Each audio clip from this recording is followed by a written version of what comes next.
우리가 선한 계획을 합니다. 뜻을 세웁니다. 너무 좋은 계획입니다. 기가 막힌 계획입니다. 바울도 그런 계획을 세웠습니다. 조금만 더 열심히 하면 아시아 전 지역을 복음화하려고 하는 계획 얼마나 좋습니까? 하나님 보시기에도 좋죠. 일반 우리들이 경험하는 바울의 선교 전략을 들어도 너무나 선하고 좋은 계획입니다.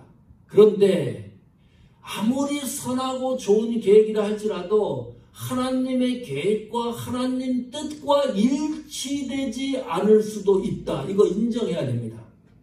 받아들여야 됩니다. 굉장히 좋은 계획인데 누가 봐도 모든 사람이 동의하는 뜻인데 선한 계획인데 그 뜻과 우리의 계획이 하나님의 계획과 뜻과 일치되지 않을 수도 있다. 그것을 발견한다 그러면 어떻게 해야 되는 거예요? 빨리 그 하나님의 말씀 앞에 순종해야 됩니다. 바울이 그거 보여주는 거 아닙니까? 자기가 가지고 있는 모든 걸 내려놨어요. 없으면 바닥이면 한번 하나님 옷깃을 잡는 지푸라기라도 잡는 심정으로 하나님을 붙들려고 하는 그런 게 아닙니다. 왜냐하면 이미 아시아 전 지역에 복음이 확산되는 성공이 눈앞에 보이는 거예요. 이 사역이 최대치로 올라가는 것을 바울이 보고 있는 겁니다. 그 모든 성공적인 요인을 내려놓는다는 것은 보통 어려운 것이 아닙니다. 쉬운 문제가 아닙니다. 우리는 그것을 배우는 거예요. 내 계획 같듯이 아무리 훌륭하다 할지라도 하나님 뜻과 일치되지 않는다면 그것을 내가 인지했다 그러면 내가 가지고 있는 모든 성공적인 요인도 내려놓을 수 있는 것, 이것이 제자의 본분입니다. 성도의 자세이기도 합니다. 아무나 그렇게 할 수 없습니다. 모든 권위도 내려놔야죠.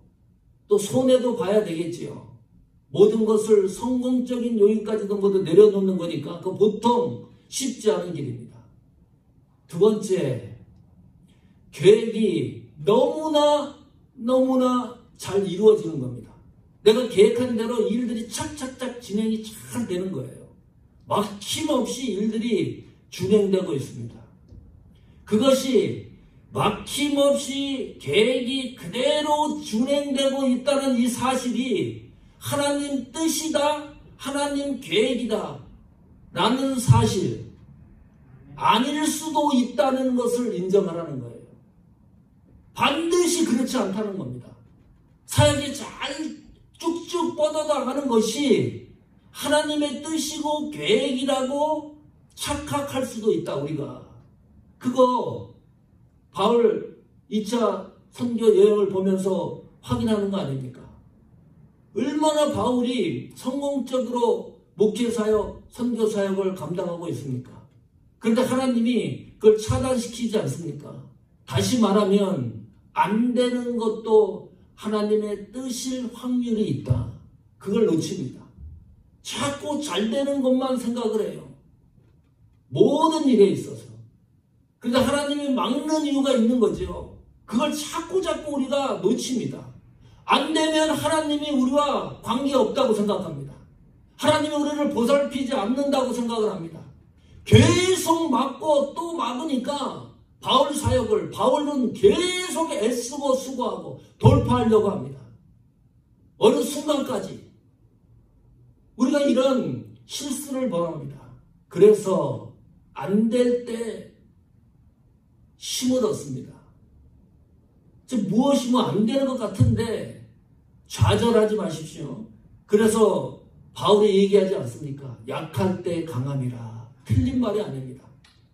내가 약해지면 약해질수록 강해지는 이유가 있어요.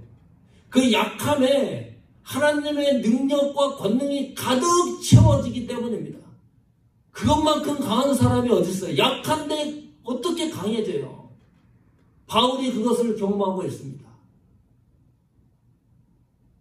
이거보다 더 어렵고 힘든 일이 있을지 모릅니다. 그때마다 오늘 말씀을 다시 상고해 보십시오. 안 되는 것에도 하나님의 계획과 뜻이 있다. 견디고 또 힘을 내보는 겁니다. 그것이 성도의 자세입니다. 세 번째는 그런 거예요. 하나님의 뜻이 그러나 확인이 되면, 하나님의 계획이 분명하고 확실하다고 내가 인지가 되면 바로 순종하는 겁니다. 바울이 그랬습니다. 하나님의 뜻을 알고 나니까 그 즉시 움직였습니다. 하루 이틀 미루지도 않았습니다. 그 하나님 뜻과 계획 앞에 완전히 무릎을 꿇었습니다. 하나님이 지시하는 대로 움직였습니다. 이것이 성도가 예수 그리스도의 제자가 걸어가야 될 길입니다. 길을 가다 보면 막히는 때가 있어요. 목요일날 시애틀 갔었잖아요. 와이프하고 종아하고 셋이 갔었는데 타코바 공항에 내렸는데 가방을 이게 뭐죠? 위에 거기다 집어넣고 까만 거였어요. 무심코 그걸 가지고 갔는데 카 렌트하는 데까지, 그때까지도 몰라요. 카 렌트를 해가지고 트렁크에 그 집을 실었는데도 몰라요. 엉뚱한 남의 집을 갖고 온 거예요. 이게 종아한테 유나이트 에어라인에서 막 전화가 오고 또 종아는 전극거리지 않고 받지도 않고, 그러다가 종아가 보이스메일 확인해 보니까 니네 지금 다른 거 갖고 갔다. 그거 빨리 처리하면 뭐 경찰에 뭐 신고한다 어쩐다 막 그래가지고 공항으로 다시 갔어요. 나 그거 저는 난생 처음 경험했어요. 예, 난생 처음 경험. 아니 똑같은 색깔인데 그 보기에도 틀려요. 이게 모양이 틀린데 어떻게 이게 내 걸로 생각을 하고 갖고 왔어요. 그러면 금방 좀 눈치를 채야 되는데 눈치도 못 채고 공항 가서 다시, 그러니까 그 여자는 우리 앞에 앉았던 여성인데 얼마나 화가 났겠어요. 막 열이 받아가지고. 토요일날 내려왔잖아요. 3시 한 20분 비행기인데 1시에 공항에 도착을 했어요. 뭐 수속하고 뭐 해가지고 비행기 안으로 들어갔는데 비행기가 안 뜨는 겁니다. 그러더니 뭐 바깥에서 뭐 사람들이 왔다 갔다 하더니 결국은 비행기가 못 떴어요. 그 비행기가. 이게 뭐 프로펠러인가 이게 무슨 뭐 고장이 났다고 방송이 나와갖고 다른 비행기를 준비해놨으니까 그 비행기를 타고 가래요. 그것도 또 난생 처음 겪어봤어요. 비행기를 고쳐서 뜨는 거는 내가 경험을 해봤는데 고장이 나가지고 다른 비행기로 옮겨서 왔어요. 6시에 타고 비행기를 타고 집으로 돌아왔는데 와, 이 뭐 해외여행도 아니고 국내선인데 별 생각이 다 들었어요. 그러면서 이런 생각을 했어요. 집에 오긴 오는구나. 이게 시간이 늦어서 그렇지. 그리고 내가 가는 길이 다른 가방을 내가 갖고 올 거라고는 1도 생각을 했는데 그런 일을 내가 하는 거예요. 한순간도요, 우리 마음대로 되는 게 없다.